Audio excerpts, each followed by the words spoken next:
আচ্ছা, আপনি কি শুধুমাত্র আপনার ব্যাংক ব্যালেন্স বাড়ানোর জন্য খাটুনি করছেন?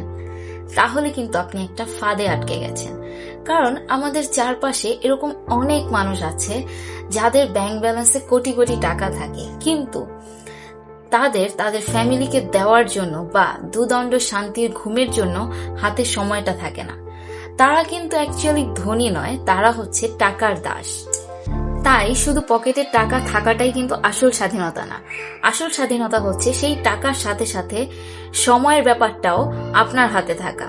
আপনার পজিশনটা এমন হওয়া উচিত যেন রোজ রবিবার আপনার ঘুম থেকে উঠে তড়িঘড়ি করে আপনার বসের ঝাড়ি খাওয়ার জন্য অফিসের দিকে দৌড়াতে না হয়।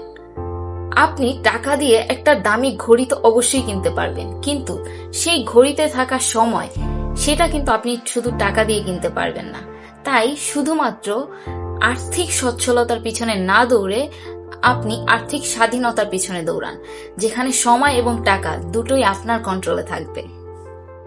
So just don't chase after money, chase the freedom that come with having money. These two are literally different goals. Bye bye.